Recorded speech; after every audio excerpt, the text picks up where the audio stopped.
सनातन कथा संग्रह चैनल में आप सभी का स्वागत है। प्यारे दोस्तों, आज हम महर्षि वाल्मीकि के जीवन गाथा के बारे में बताने जा रहे हैं। संस्कृत के प्रथम महाकाव्य रामायण की रचना करने वाले महर्षि वाल्मीकि को आदि कवि भी कहा जाता है।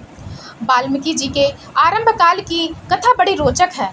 महर्षि वाल्मीकि का पहले का नाम रत्नाकर था। मान्यता है कि इनका जन्म एक ब्राह्मण परिवार में हुआ था, किंतु डाकुओं के संसर्ग में रहने के कारण ये लूटपाट और हत्याएं करने लगे और यही इनकी आजीविका का साधन हो गया। इन्हें जो भी मार्ग में मिलता वह उनकी संपत्ति लूट लिया करते थे। एक दिन इनकी मुलाकात देवऋषि नारद से हुई। इन्होंने नारद जी से कहा कि तुम्हारे पास जो कुछ है उसे निकाल कर रख दो, नहीं तो तुम्हें जीवन से हाथ धोना पड़ेगा। देवऋषि नारद ने कहा, मेरे पास इस वीणा और वस्त्र के अलावा कुछ और नहीं है। तुम लेना चाहो तो इसे ले सकते हो, लेकिन तुम यह क्रूर कर्म करके भयंकर पाप क्यों करते हो? देवऋषि की कोमल वाणी सुनकर वाल्मीकि का कठोर हृदय कुछ द्रवित हुआ। उन्होंने कहा, भगवान, मेरी आजीविका का यही साधन है और इससे ही मैं अपने परिवार का भरण पोषण करता हूँ।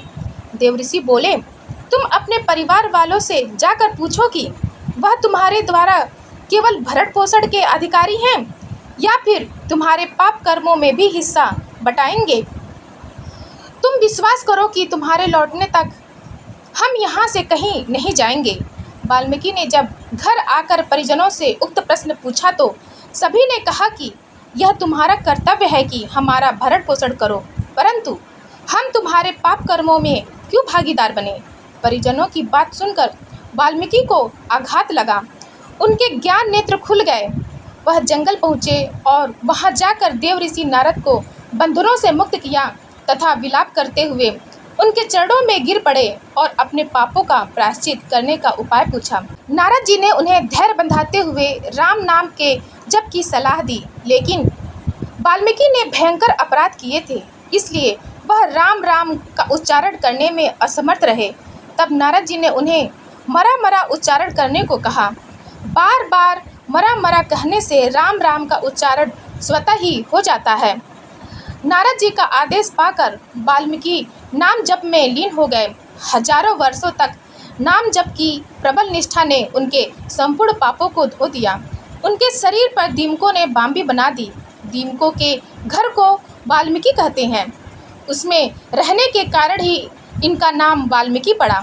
ये संसार में लौकिक छंदों के आदि कवि हुए। इन्होंने ही रामायण रूपी आदि काव्य की रचना की।